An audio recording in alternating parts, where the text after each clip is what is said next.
দেবায়ন ভট্টাচার্য, তাই তো? হ্যাঁ স্যার। দেবায়ন, তোমার বাড়ি কোথায়? স্যার আমার বাড়ি বেলুড়ে স্যার। বেলুড়ে। So what is so Howrah. special about Belur?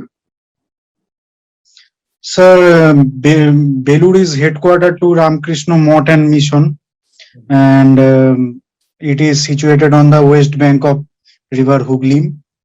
And Ramakrishna mission কবে প্রতিষ্ঠিত হয়েছিল? 1897, sir. Sure. Yes, sir. আচ্ছা, ভেরি গুড। তারপর বলো, আর কি বলছিলে?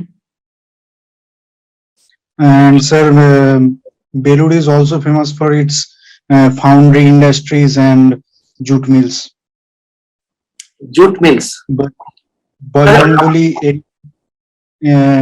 Bajrangbali area is the Asia's largest foundry, Asia's largest metalworks cluster, I think, sir. আচ্ছা, is that an SEZ? No, sir. Okay, what is SEZ?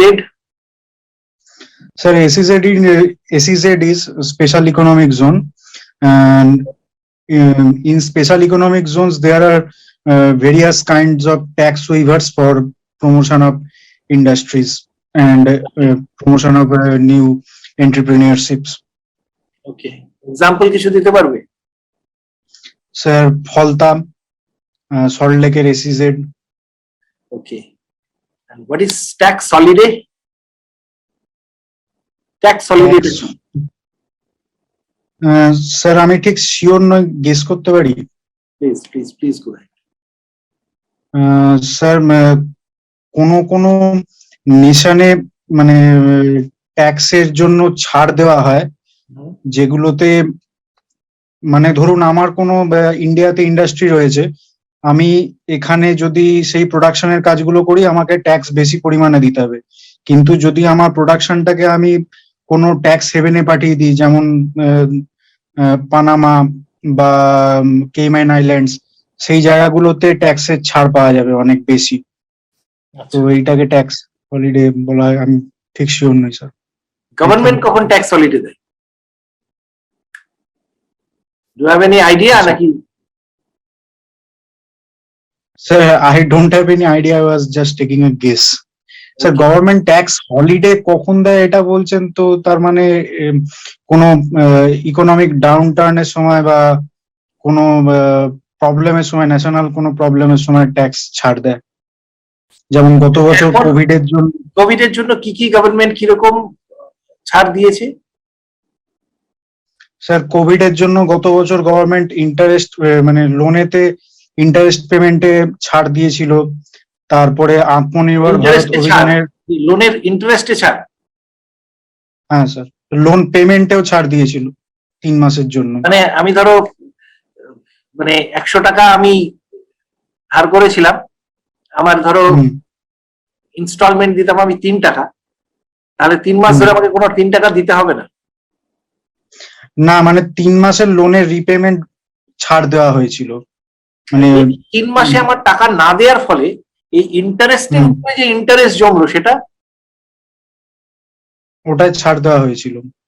মানে 3 মাসের পর থেকে যে ইন্টারেস্ট তৈরি হবে সেই ইন্টারেস্টটাই পেমেন্ট করতে হবে। একটা সমস্ত ব্যাংকিং অ্যাসোসিয়েশন সুপ্রিম কোর্টে একটা কেস চলছিল, তার ভার্ডিক্টটা কিছুদিন আগে এসেছে, সেটা তো ইন্টারেস্টের উপরে ইন্টারেস্টের পেমেন্টের ভিত্তিতে। সেই ভার্ডিক্টটা কি ছিল? স্যার জানি না স্যার। তোমার সাবজেক্ট কি? Sir English literature. English literature. আচ্ছা, ইদানিংকালের কোনো ইন্ডিয়ান অথর ইংলিশ লিটারেচারে লেখালেখি করেন, এরকম কেউ আছে তোমার পছন্দের? স্যার পছন্দের ঠিক বলবো না, তবে আমি I am aware of him, Amitav Ghosh. Amitav Ghosh, কিছু লেখা বলতে পারবে অমিতাভ ঘোষের? হ্যাঁ sir, shadow lines, the shadow lines.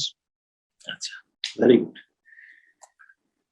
আচ্ছা, কোভিড নিয়ে একটা আমাদের মানে কোভিড এর ফলে সবকিছু তো খারাপ, do find any positive light in Covid?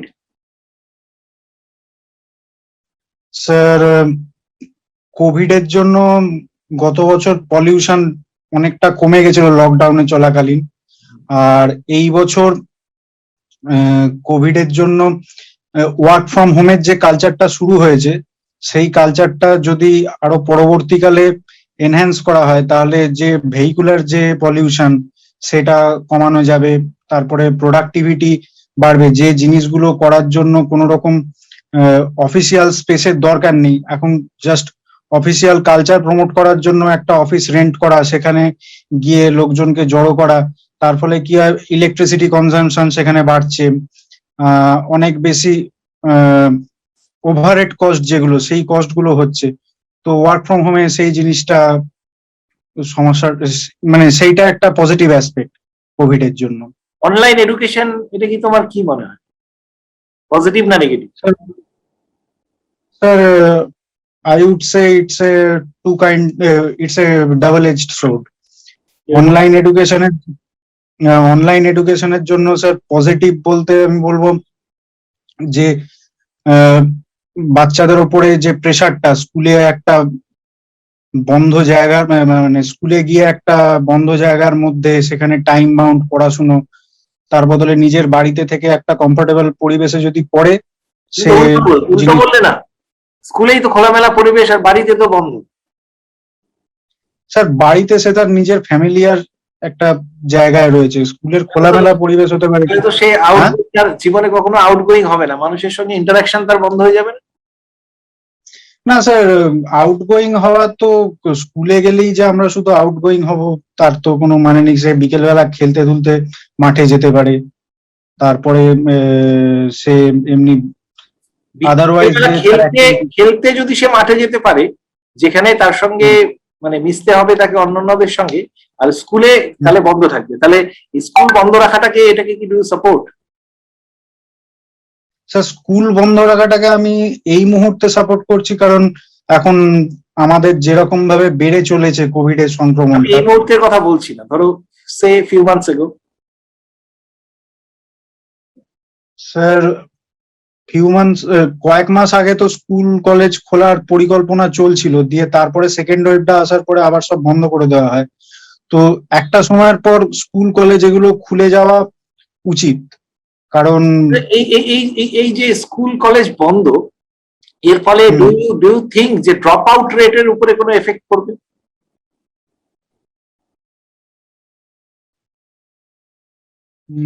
Sir, drop out রেটের উপর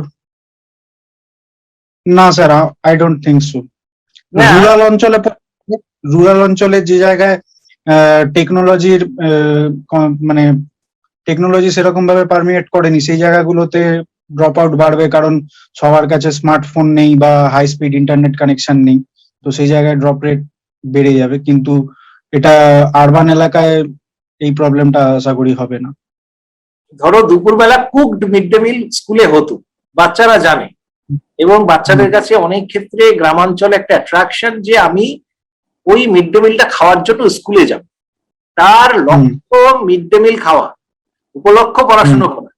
কিন্তু সেই স্কুলে গিয়ে দেখলো সুন্দর পড়াশুনো করছি, মিড ডে মিলে আমি কি খাচ্ছি, তার কম্পোজিশন কি সেটা আমি জানতে পারছি, হিসেব রাখতে পারছি, আমাকে কটা আলু দেওয়া হলো, বাজারে আলুর দাম কত। তার মানে মিড ডে মিল খাওয়াটার মধ্য দিয়ে তাকে পড়াশোনার প্রতি তার আকর্ষণ জন্ম, এবং এর ফলে মিড ডে মিলের অ্যাট্রাকশনটাও রোজ থাকছে, রোজ সে পড়াশোনাও করছে, সে যাচ্ছে। এবার সেই বেসিক জায়গাটা মিড ডে মিলটাই চলে গেছে, কুকড মিড ডে মিল দুপুরে আর হয় না। তাহলে কি এই 1 বছর 1.5 বছর 2 বছর যখনই স্কুল খুলবে, সে কি সেই ইন্টারেস্ট আর ফিরে পাবে স্কুলে যাওয়ার জন্য? What do you think? Sir, প্রথমে হয়তো একটা ল্যাগ থাকবে, কিন্তু পরে আশা করি আবার সেই জায়গাটা ফিরে আসবে, কারণ খাবারের মানে মিড ডে মিলের ইনসেনটিভটা তো তখনও থাকবে। মিড ডে মিলের ইনসেনটিভটা তখনও থাকবে। Very good. আচ্ছা, এই যে বর্তমানে ভারতবর্ষে ভ্যাকসিন চলছে করোনা নিয়ে, কি কি ভ্যাকসিন চলছে? স্যার, আপাতত কোভিশিল্ড চলছে, কোভ্যাক্সিন চলছে, আর স্পুতনিকের জন্য ভারত রাশিয়ার থেকে স্পুতনিক ইম্পোর্ট করছে। স্পুতনিকটা মানে কেন, স্পুতনিক কি, স্পুতনিক নামটা কেন? স্যার, স্পুতনিক নামটা কেন স্যার জানি। স্পুতনিকের উৎসটা জানো না? আচ্ছা, কোভ্যাক্সিনটা কোন কোম্পানি বানিয়েছে? Covaxin sir Bharat Biotech. আর কোভিশিল্ড? Covishield sir Serum Institute of India, ওটা ওই অক্সফোর্ডের অ্যাস্ট্রাজেনেকা যে ভ্যাকসিনটা ওইটার ইন্ডিয়ান ভার্সন। Indian version. আচ্ছা, এই যে কোভিড-19, এটা is this an RNA or DNA vaccine? DNA virus. RNA virus sir. RNA virus, okay. Did you have Covid? তোমার কোভিড হয়েছিল? No sir. ওকে, আশা করি যেন কোভিড না হয়। What's your hobby? স্যার দাবা খেলা। দাবা খেলা। আচ্ছা, ওয়ার্ল্ডস গ্রেটেস্ট গেম এভার একটা বলা হয়, একটা দাবার ম্যাচ কে কে খেলেছিলেন? Sir I think Bobby Fischer আর Spassky. Spassky, full name? Boris Spassky. Boris Spassky. Year? 1972 world championship sir. Okay okay okay. Bobby Fischer কোন কান্ট্রি থেকে ছিলেন? Sir USA. USA. And Spassky? Sir USA sir. এইটা করতে করতে ববি ফিশারের কোনো মানসিক পরিবর্তন এসেছিল?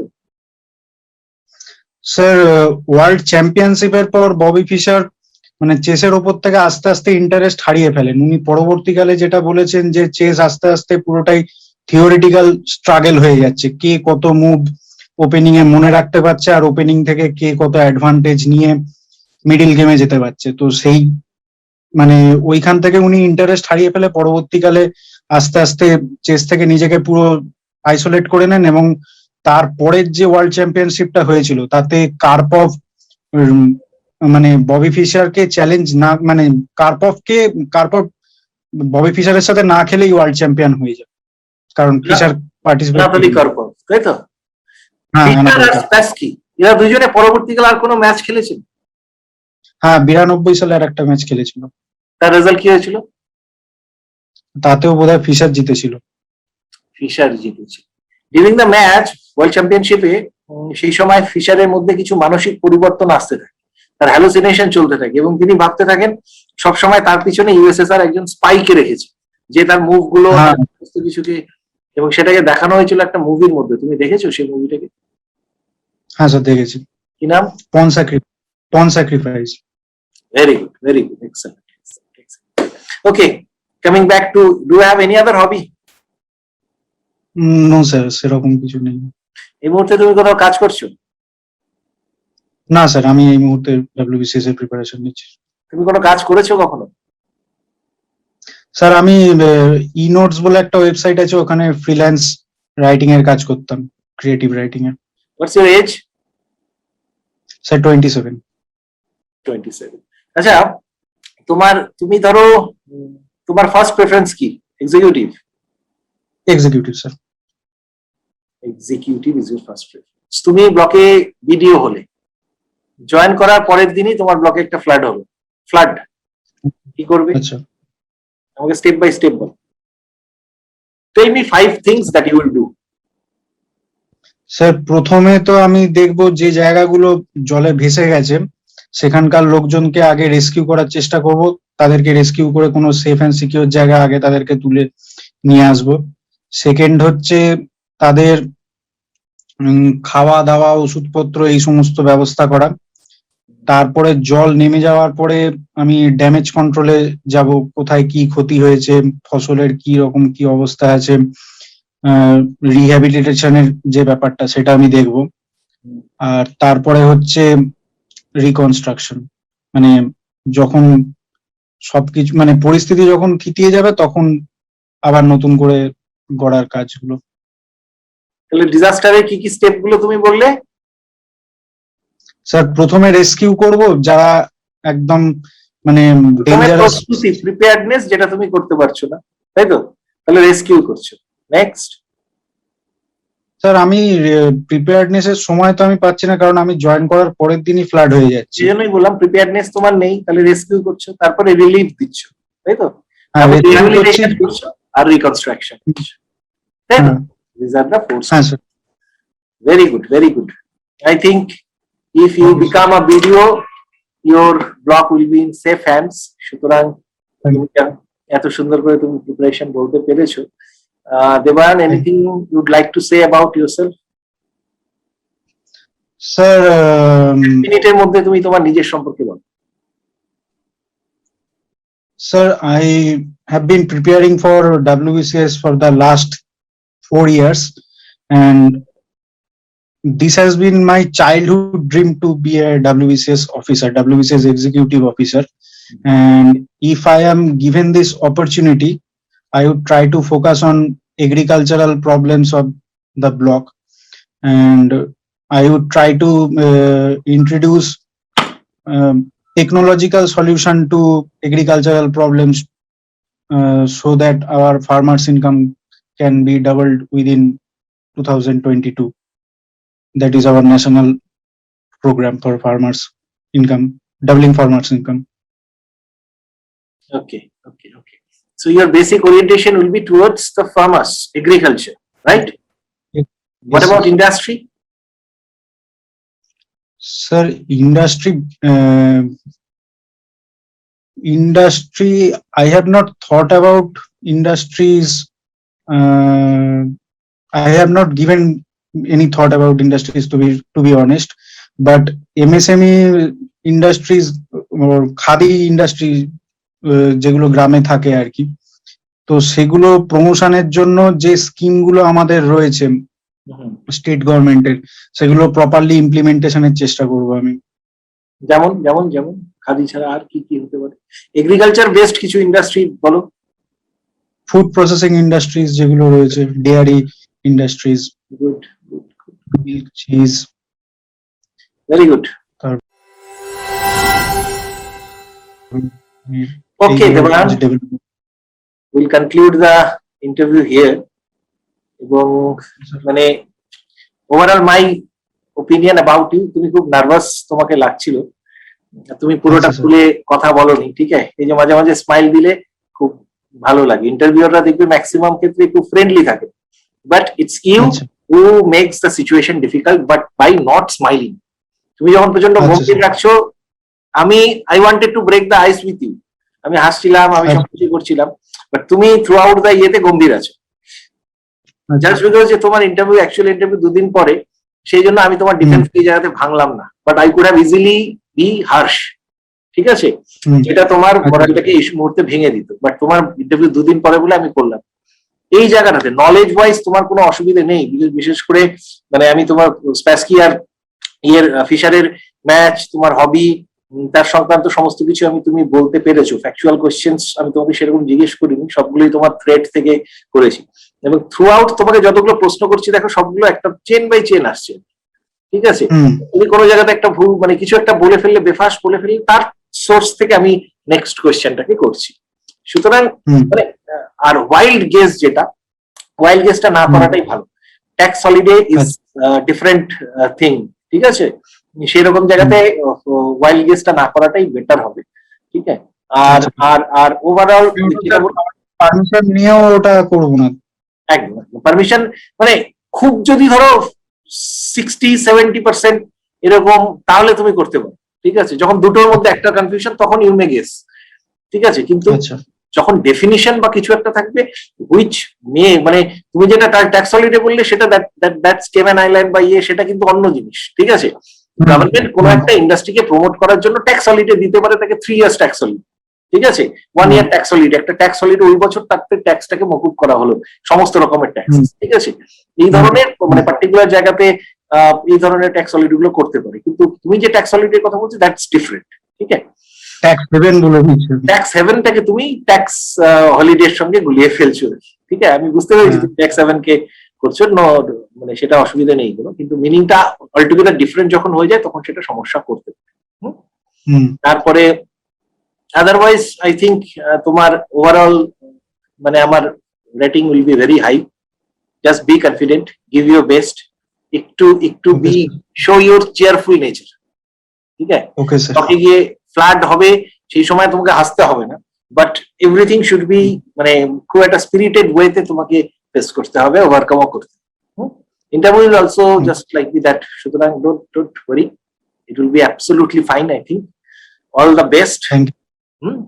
এখন নতুন কিছু ভেবো না, কাল পরশুর পেপারটা একটু পড়ে নেবে, আর নতুন কিছু চিন্তা ভাবনা, মানে নলেজ আর ঘাটাতে চেয়ে রাত্রিবেলা চুপচাপ ঠান্ডা মাথায় মেডিটেশন করো, ঠিক আছে? কালকে পুরো মেডিটেশন, আর কিচ্ছু না। আর যত কাকে কি জিজ্ঞেস করেছে এগুলো যত কম জানবে তত তোমার ইন্টারভিউ ভালো। আগের জনকে যে জিজ্ঞেস করবে সেটা তোমাকে জিজ্ঞেস করবে। সুতরাং don't worry about others, just give your best. Okay, আমরা এখানে করছি। All the best, all the best. এবং স্যার একটা প্রশ্ন আমার আপনাকে করার ছিল। বলো বলো। Hello, please. হ্যাঁ স্যার, আমি এই যে বললাম এগ্রিকালচারাল অ্যাসপেক্টে আমি ফোকাস করব, তো এইখান থেকে কাউন্টার কোশ্চেন কি করতে পারে?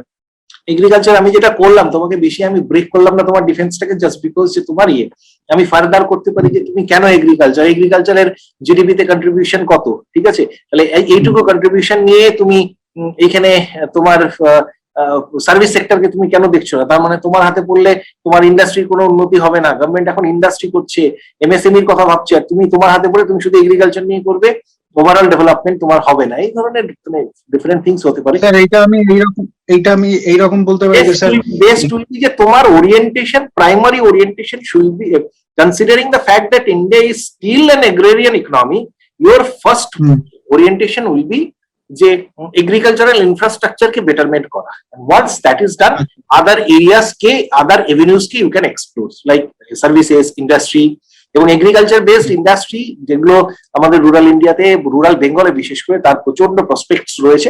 সুতরাং এগ্রিকালচার যদি প্রসপার করে তাহলে সেই ইন্ডাস্ট্রি গুলো, মানে ইনফ্যাক্ট জুট ইন্ডাস্ট্রির কথা আসছিল, জুট প্রোডাকশনটা যদি ভালো হয় তাহলে জুট ইন্ডাস্ট্রি তো বুস্ট হবে। তোমার মানে যদি ফ্রুট প্রোডাকশন বা বিভিন্ন রকমের ক্রপস প্রোডাকশন বাড়লে সেক্ষেত্রে ফুড ইন্ডাস্ট্রিটাও তোমার, সেক্ষেত্রে ফুড প্রসেসিং ইন্ডাস্ট্রিটাও তোমার বাড়বে। আমরা বিভিন্ন সময় গিয়ে দেখি যে চাষিরা প্রাইস পাচ্ছে না, ঠিক আছে? বিশেষ করে তুমি নর্থ বেঙ্গলের দিকে দেখবে বিভিন্ন সময় লঙ্কা, টমেটো এগুলো রাস্তার মধ্যে ফেলে দিচ্ছে তারা, because they are not getting the prices. এবার আমাদের যদি সেগুলো পিকল, চিলি পিকল, এই সমস্ত ছোট ছোট ফ্যাক্টরিজ থাকে, টমেটোর কিছু সসের ফ্যাক্টরিজ থাকে, এই সমস্ত ছোট ইন্ডাস্ট্রি গুলো হলে তাহলে এই যখন এই ইস্যুস গুলোকেও ক্যান বি অ্যাড্রেসড, তাই না? That is another way. সুতরাং তুমি ওই যে কোনো উত্তরে আমি শুধু এগ্রিকালচার করবো এরকম এরকম ভাবে কিছু ভাবো না, ঠিক আছে? হ্যাভ আ ব্যালেন্স, মানে পিছনহল করা যাবে না নিজেকে, একদম, ঠিক আছে? আমি তোমাকে কোনো বিতর্কিত প্রশ্ন করিনি, জাস্ট বিকজ যেটা বললাম যে তোমার ডিফেন্সকে আমি আজকে আর নরবরে করতে চাইনি। এই কনফিডেন্সটা রাখো, ইট উইল বি অ্যাবসলিউটলি ফাইন, ঠিক আছে? স্যার তাও যদি আমাকে কোনো বিতর্কিত প্রশ্ন আমার প্রোফাইল থেকে করতেন, কি কি প্রশ্ন আমার আসতে পারে? বিতর্কিত প্রশ্ন করার মতন এই মুহূর্তে প্রচুর বিতর্ক আছে। তোমার প্রোফাইল থেকে আলাদা করে তোমাকে কিছু বিতর্কিত করবে না, বাট বর্তমান পরিস্থিতি নিয়ে অনেক বিতর্ক আসতে পারে, যেগুলোকে I think you will be the best জাজ। বর্তমানে ইলেকশন চলছে, ঠিক আছে? সুতরাং ইলেকশন সবচেয়ে বিতর্কিত বিষয় তো এটাই। গত এক বছরে কি কি ঘটনা ঘটেছে বা বিভিন্ন ভার্ডিক্ট গুলো কি কি রয়েছে সেগুলোকে দেখো, বিভিন্ন প্রোটেস্ট গুলোকে দেখো, তাতে বিভিন্ন সেলিব্রিটিদের সম্পর্কে জানো, তাদের কি মতামত, এবং তারপরে সেটা নিয়ে কি কি হয়েছে, সোশ্যাল মিডিয়াতে কি কি বিতর্ক হয়েছে এবং তা নিয়ে তোমার মতামতটা কি, তুমি whether you support it or not. তারপরে ডিপ্রেশনের ঘটনাগুলো খুব আমাদের বেড়ে যাচ্ছে, আমরা দেখতে পাচ্ছি ইদানিংকালে, ঠিক আছে? সেক্ষেত্রে ডিপ্রেশনের জন্য তুমি তোমার ব্লকে কোনো স্পেশাল কিছু নেবে কিনা, উইমেন প্রোটেকশন, ঠিক আছে, এটার জন্য কিছু তুমি করবে কিনা, সিনিয়র সিটিজেনদের জন্য তুমি কিছু করবে কিনা, ব্লকে এই ধরনের মানুষকে তাদের আপলিফটমেন্টের জন্য কিছু ফ্যাসিলিটিস গভর্নমেন্ট প্রোভাইড করে কিনা, ঠিক আছে? এই ধরনের this are the things that you may be asked. তারপরে এই যে তোমার বিভিন্ন ওটিটি প্ল্যাটফর্ম এখন আসছে, ওটিটি প্ল্যাটফর্ম, মানুষ ঘরে বসে টিভি দেখছে শুধু, ঠিক আছে? তাহলে ওয়েদার এর ফলে কতগুলো ইন্ডাস্ট্রি নষ্ট হচ্ছে, কতগুলো ইন্ডাস্ট্রি জেনারেট হচ্ছে, ঠিক আছে? এইসব জিনিস ওভারঅল এগুলো জিনিস নিয়ে করো। অনলাইন এডুকেশনের ফলে শুধু পজিটিভ আছে, বাচ্চারা মানে তাদের কিন্তু বিভিন্ন they are getting access to online games আর নল, ঠিক আছে না? সুতরাং এগুলো জিনিস হচ্ছে, অনেক সমস্যা হচ্ছে, ঠিক আছে? তুমি জাস্ট বি কেয়ারফুল আর ব্যালান্সড অ্যাপ্রোচ, ব্যালান্সড উত্তর দেবে, জুডিশিয়াস দেবে, ঠিক আছে? মানে তোমার উত্তরটা should reflect that you have a bureaucrat in you, that should be reflected. এলোপাতাড়ি উত্তর দেয়া, ব্যুরোক্র্যাটরা কি সেটা করেন, তাই না? না, you should behave like a bureaucrat. Huh? Fine. Okay, sir. And you have to believe that one day, maybe 30 years down the line, তুমি একদিন ওই চেয়ারটাতে বসবে, ঠিক আছে? সুতরাং সেই রাস্তাটাকে ক্লিয়ার করো, তাই না? ওকে, we stop here, conclude here, and all the best. and thank you so much. ভালো thank you sir, thank you sir, thank you. Good night sir.